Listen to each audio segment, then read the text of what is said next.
You're not a biker if you don't wear leather. I think I have a leather jacket in the basement somewhere. You're not a biker if you don't wear a patch. Like a cabbage patch? You're not a biker if your bike is under 1000 cc.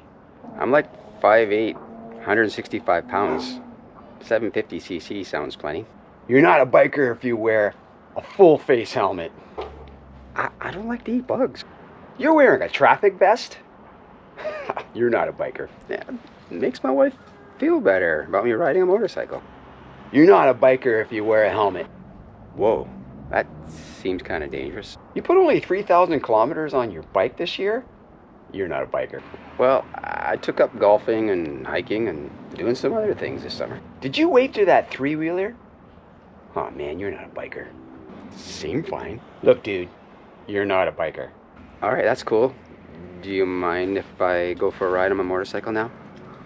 Da da da da, boom boom boom boom boom boom boom boom boom boom. Say hello, Bampa. Have a great ride. Hello, Bampa. Have a great ride. Very cool. It's a beautiful day in May. Put out a video last week about getting my bike on the road and getting it ready for the summertime. It was quite late. And a guy commented on it. He said, if you're getting your bike out this late, you're not a real biker. I was like, okay. John Smith was his name on YouTube. So I was just kind of like, I think I'm a real biker. And maybe I'm just an old biker because I don't like it when it's too cold. And his comment was back to that one. If you're not driving 185 miles an hour with no shirt, no helmet, in a hailstorm, you're not a real biker. I was like, well, if that's your definition of a biker, I am definitely not a real biker. I know when I was growing up, 70s and 80s, to be honest, a biker was, wore a leather jacket, had a patch, it's kind of what, but I think that's kind of evolved since then. I don't know if I really call myself a biker. I don't know why I was offended when a guy said I wasn't a biker.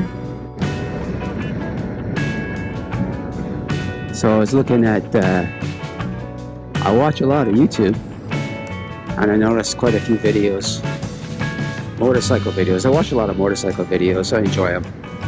Some people are going and stuff, but there's always a comment about, what you're wearing, how you're driving, what you're driving.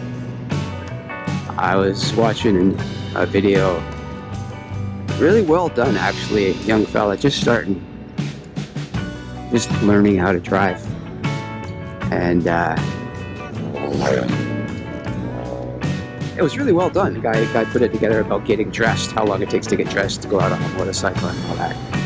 And a lot of comments, very positive, except one fella, I'll put it in the comments, I'll put it in the video here when I edit exactly what he said, but it was something to the effect that you're complaining too much, you don't have what it takes, you should sell your bike, you're just somebody that bought a motorcycle, sell your bike and stop biking. I should know because I've been doing this for 40 years. It's just like, oh my goodness, what do they call that? I think it's called gatekeeping. I do find that this gatekeeping seems to be a little more prevalent in motorcycle riding. I started scuba diving about, 15 years ago. Basically, you take your course, the theory of it, and then you do some pool work. Then you do, I think it's 4 dives in the ocean called the open water diving. And they give you your PADI card or whatever certification. And then you can go ahead and buy a t-shirt that says, I'm a diver. I'm not really sure where it's written that you have to ride your motorcycle 30,000 kilometers a year, wear leather, whatever it is in order to be say, I'm a biker. There's always etiquette and stuff to go along with certain hobbies and things. Got no problem with that. It's like the waving. I wave at everybody, 2 fingers down. And I heard and read, there you go, 2 fingers down, that Harley drivers only do 2 fingers down to other Harley drivers. I got no problem with that. It's part of the etiquette. That's fine. In fact, when I think a Harley Davidson is coming at me, and I'm obviously not a Harley Davidson, I give him the 2 fingers down. If he doesn't give me the 2 fingers down, I go, great. We both feel our responsibilities in the biker world of the wave, or whatever that's called, the salute. You see these YouTube videos called You're Not a Real Biker Unless You Do These 6 Things. I like to watch them. Usually they say things like, you're not a real biker till you drop your bike. Yeah, I've done that a few times. Yeah, back in 2014, I thought I'd do some long distance touring. And YouTube was pretty new then. I had no idea how to do it. So I started watching YouTube videos about how to go like 30 days straight and all that kind of thing. I know there's a lot of that now, but back in 2014 it was pretty new. I remember one of the guys said, wear a camelback so you have water. And I wanted to be a biker, and I didn't think that was cool. But I said, you know what, this guy does it a lot, maybe he's got something there. So I got a camelback. I had all leather jacket. I had a cruiser, Yamaha boat. I had leather chaps. I wore my army combat boots. And with a bright blue camelback on the back. And I'd be driving down the States, and these, what I would call bikers, would just drive by me. I'm sure thinking, oh man, what a dude. He's got a camelback on. Well, I was going through New York City, and I got stuck in traffic, and I was on the Washington Bridge. It was about 90 degrees outside. And the only thing keeping me from passing out is I sat there between 2 great big semi-trucks. I was thinking, hey, I'm going to drink some water from that camelback. Suddenly, being a cool biker, or looking like one, wasn't quite as important as being able not to pass out on the Washington Bridge in New York City. I have 2 friends that live down in Florida. We scuba dive together in Mexico, and they own a Vespa, and they're in a Vespa club. So he sent me a video of a group ride. He gets together with all these other people, I don't know, 10, 20, and they ride their Vespas to a certain location, have some lunch, and drive back. It's a day trip, it's a day outing. Now, I think they're bikers. I mean, I think that's super cool. And it looks like a lot of fun. It's nice and social. I guess the biker image is that I'm a loner and don't talk to me.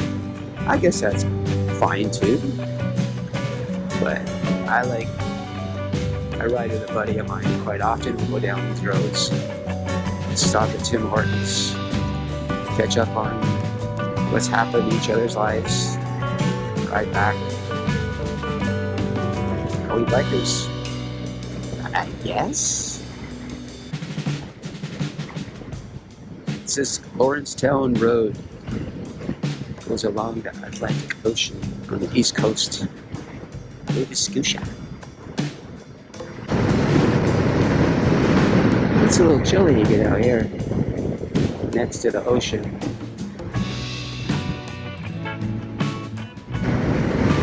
One of the YouTube channels I started watching, it's a British couple, Rich and Eva, on the road adventures.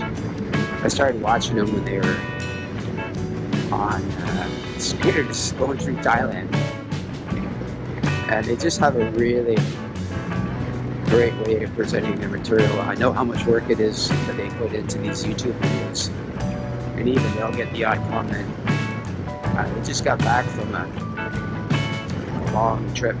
They were in the United States, and they went from Florida, bought a couple, I don't know, $1,500 bikes, and drove to California. It was a really interesting series. I really enjoyed it. But even then, they'll get some comments on, you know, from the experts, the gatekeepers. I was just watching, they're back in England now. I was watching a video this morning, and they're going down Route 66 in England. Fascinating, beautiful country. It's their backyard. It's just far from here. One of the comments on the video is, England sucks, you're deleted. Like, really, dude? I know the demographic of my followers. Well, of my 270 followers, probably 250 are my friends, maybe 20, probably all my age, and ride motorcycles. And I'm sure you know what I'm talking about. Yeah, you get friends, you probably have some friends, you know, back in my day I wore hot dog buns for shoes. I've ridden motorcycles all over the world. I know what I'm talking about. Okay, I gotta admit, I've only been riding 20 years out of my 60. There's some pretty cool places, and I still have things to learn. Places I'd like to go. And sometimes just riding right in my backyard for an hour before dinner is all I really need. Back in my day, I wore hot dog buns for shoes. Yeehaw, kiss it, grandma. Another thing I like about YouTube motorcycles is the interaction with the YouTuber and the watcher.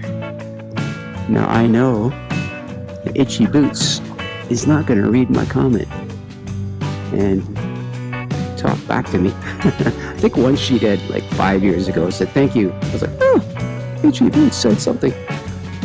Put me right in her category of biker. But a lot of the channels that I watch are small or smallish. Even at Rich and Ava, if I comment, they comment back, and yeah, it's a nice little community, which is one of the things I like about it. I used to live in the Philippines for 4 years, so the algorithm sent me this fella, Odo Moto. He's from Batangas, and he drives a new Honda Rebel 1100 through the Philippines, and some of the roads that he was on, oh wow, I've been there, that's pretty cool. So he's almost like a friend of mine now. I comment on his video, comments on my videos.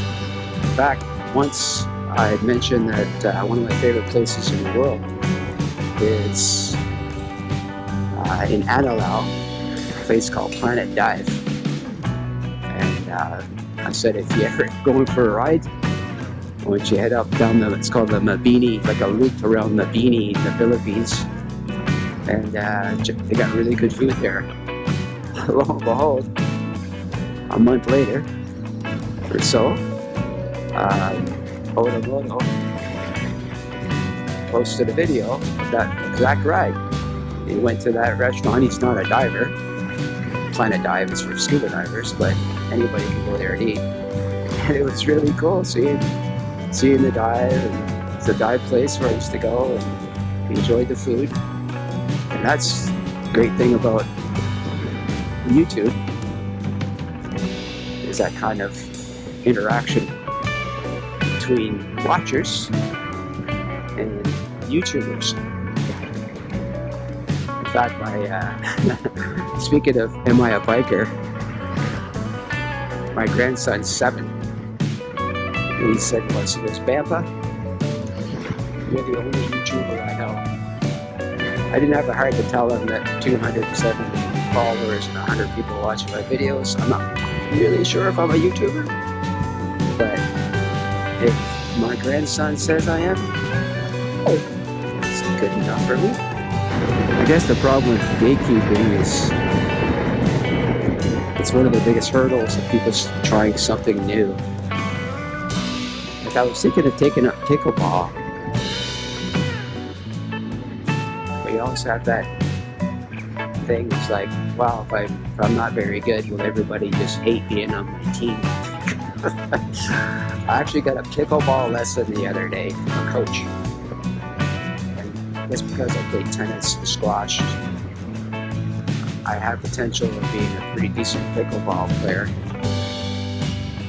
But I don't know at what point you can call yourself a pickleballer.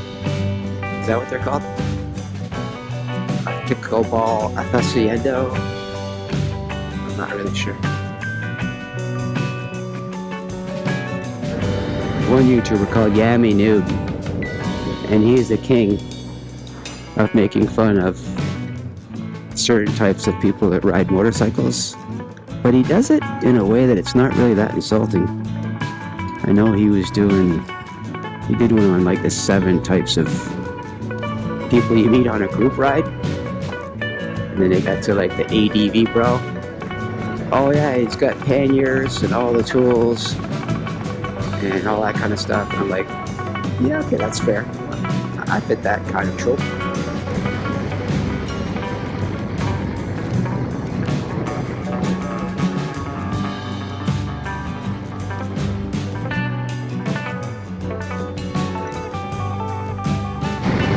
So I'm sure if my friend from the Philippines is watching this, he must be thinking, where are all the cars? Oh, there's one. This, my friend, is riding a motorcycle in Canada.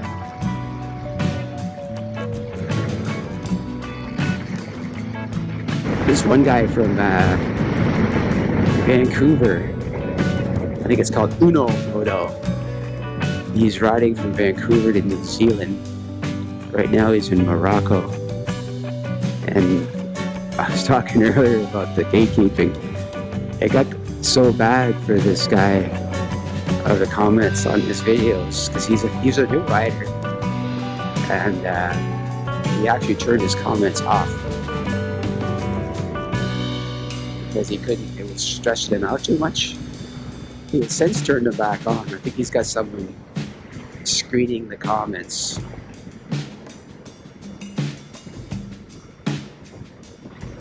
But yeah, I read some of them, and they're just so mean. People could be so mean. John Smith's of the world. You shouldn't be riding that bike, you're going to kill yourself. It's okay to think that. I don't think you need to say it.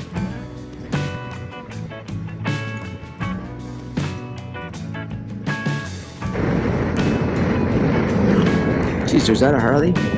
I don't really know. One hand on the wheel, one hand on the wheel. My oldest grandson, he's like 13 now, but I don't know, 6, 7 years ago, his mother asked him, what do you want to be when you grow up? He says, I want to ride motorcycles, I want to scuba dive, and I want to be in the army.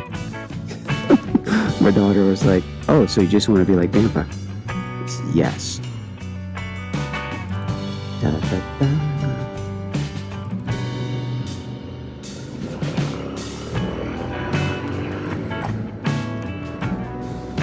I'll turn the light off. I turned it off.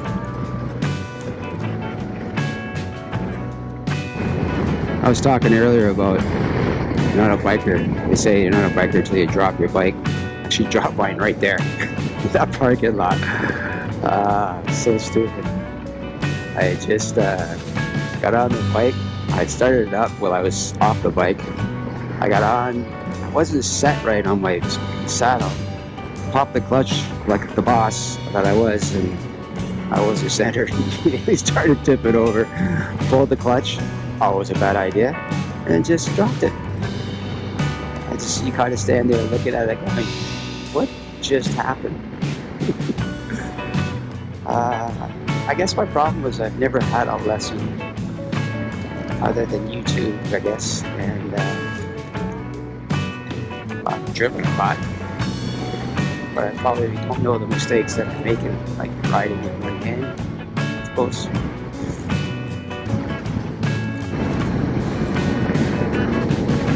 You know, I do love cruisers. They do look cool, but when my legs get stiff, it's nice just to be able to stand up and keep riding without having to pull over. And that's why when I first got the BMW F700 GS in Guatemala, and I started being able to stand up on the pegs. Wow, I love this. Especially on a long day. You can actually stretch right on your motorcycle. I can sit on my back seat.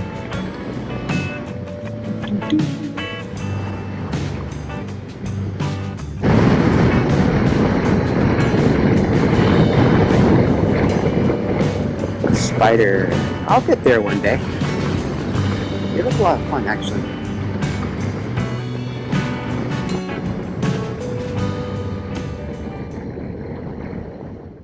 Well, good little ride. Getting a little chilly here along the ocean. Just, thanks for watching, and be nice on YouTube. Anyway, I am gonna home and have a warm bath because it's chilly out here. Left the 9 to 5 in the rear view mirror. Now the ocean and the open road are clearer. Underneath the waves, a brand new scene. Riding my motorcycle, feeling keen.